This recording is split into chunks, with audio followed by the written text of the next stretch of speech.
Friends, இன்றைக்கி நம்ம Coreldraw இந்த ஆஃபர்ஸ்லாம் வந்து எழுதுவாங்கள்ல பேனரில், அது வந்து எப்படி டிசைன் பண்ணலான்னு சொல்லிட்டு பார்ப்போம். ஃபஸ்ட்டு இதை ஒரு பாக்ஸ் போட்டுப்போம்.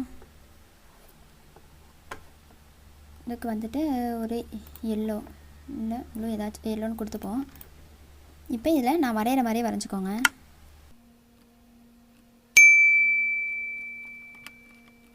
இதுக்கு இந்த இன்ட்ராக்ஷன் ஃபில் டூல் இருக்குல்ல, அதை வச்சு இப்படி கிளிக் பண்ணிக்கோங்க.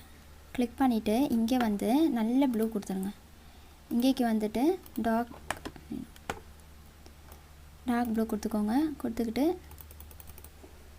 இப்போ என்ன பண்ணணும்னா, இது கொஞ்சம் மடங்கி வர்றது மாதிரி செய்யணும். இது நம்ம ஏற்கனவே பார்த்துருப்போம்.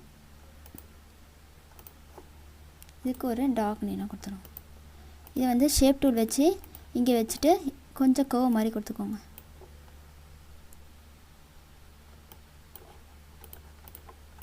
இதுக்கு வந்து அவுட்லைன் வேணாம். இதை அப்படியே Ctrl D கொடுத்துட்டு வந்துட்டு இங்கே மிரர் கொடுத்துக்கோங்க. கொடுத்துட்டு வந்து இங்கே வச்சுக்கோங்க. இது வந்து நமக்கு லைட்டாக சின்னதாக இருக்கணும்.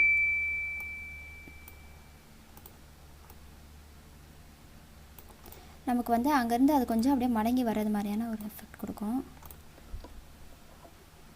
இதை நம்ம வந்து ஸ்ட்ரெயிட் பண்ணி வச்சுப்போம். இதுக்குள்ளே இதை வந்து இன்ட்ராக்ஷன் ஃபில் டூல் எடுத்துகிட்டு வந்துட்டு இங்கே வந்து நம்ம 3 பாக்ஸாக வச்சுக்கணும். இங்கே வந்துட்டு டார்க் நீளம், இங்கே இங்கே வச்சுட்டு இங்கேக்கும் வந்து டார்க் இது, இங்கே வந்துட்டு ப்ளூ கொடுத்துட்டு இந்த ப்ளூ வந்து நமக்கு இங்கே வரணும். அப்போ தான் அது வந்து கொஞ்சம் மடங்கி வர்றது மாதிரி இருக்கும்.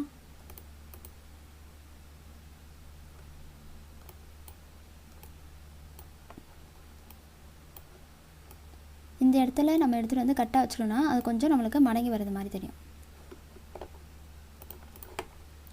இப்போ இதில் வந்து நம்மளுக்கு ஆஃபர் பேனர்லாம் ஒன்று ஒன்று க்ரியேட் பண்ணுவாங்க தெரியுமா?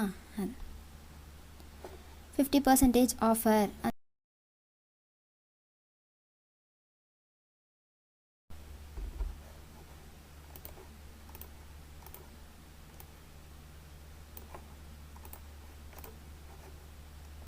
இந்த மாதிரி பேனரில் வந்து ஆஃபர் க்ரியேட் பண்ணுவாங்களே, அது இப்படி தான் சிம்பிளாக பண்ணுவாங்க.